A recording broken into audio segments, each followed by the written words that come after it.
So let's move forward. Let's look at another example.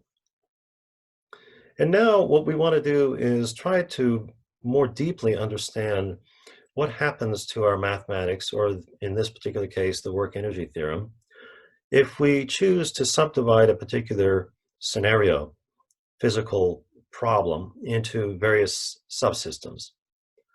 So let's look at this system. We have on the left, we have a large stellar object, and on the right, another stellar object. And these two things are attracting each other by the force of gravity. And we can look at each one of these, and if we're going to call the left one red and the right one yellow, then of course when we express the forces of, for example here, the force of the yellow one acting on the red one versus the force of the red object acting on the yellow object, then of course there's a bit of wordplay there that I'll leave to students to try to figure out. So there are two ways to view this problem or this particular scenario. One of them is in terms of separate subsystems. So we could think of the red system on its own and analyze it from that point of view, as well as analyzing the yellow system on its own. Or we can think about the full system together as the sum of the two. And we just follow the process and see what that leads to. So the work energy theorem, again, is what we're trying to apply to each of the subsystems and finally to the system as a whole. Let's look at the red subsystem. We can write the work this way. This is the standard definition of work.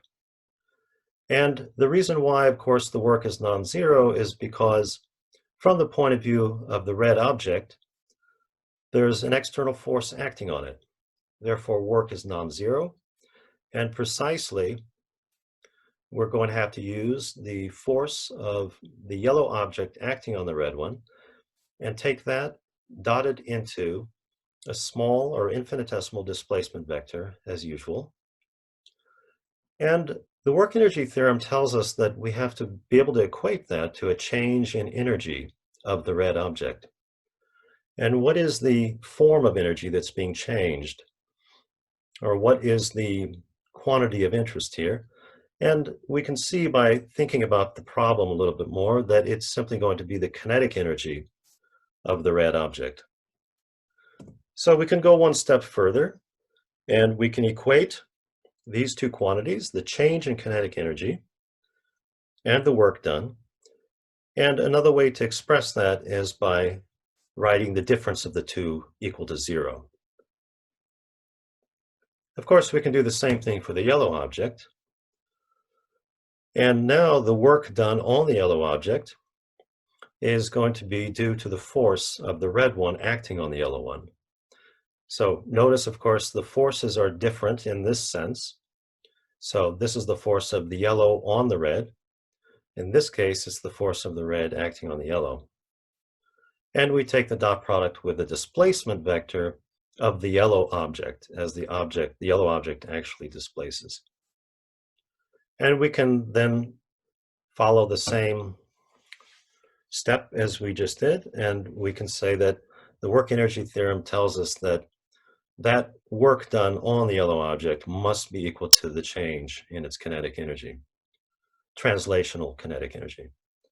And so we could set those two equal, or just express that equality this way. So let's go one more step. Let's look at now what happens if we analyze the system as a whole. Well, the first step is we have to be able to talk about the work energy theorem. If it's a correct statement universally, then it must apply in this case as well. And we can say that the total work done on the system as a whole is zero now, because if we define our system as the two objects together, well, we have no other sources of forces coming from the outside. So the total work done on the system now, the larger system, is zero. And the work energy theorem tells us that that must be equal to the change in translational kinetic energy of the red one, change in translational kinetic energy of the yellow one, plus a change in potential energy of the red one with respect to the yellow one, and then, of course, a change in potential energy of the yellow one with respect to the red one. So this is one statement we can make of concerning the larger system, but we could also say that the larger system is indeed just the sum of the properties or the features of both the red and yellow separately. And so this second statement can be made, and which really just came from adding up the two results that we had in the previous line. Finally, by comparing these two statements, we can deduce that the change in potential energy must then be defined by the formula that we originally had written down at the beginning of the discussion. Now let's ask another question. So consider the possibility that the mass of the red object is much, much greater than the mass of the yellow object. And if that's the case, which of the terms is approximately zero in this expression? So we have the change in kinetic energy of the red object, the change in kinetic energy of the yellow object, and then these separate line integrals for each of the objects. So consider which one of these, or maybe more than one, may be actually equal to zero or very, very close to zero.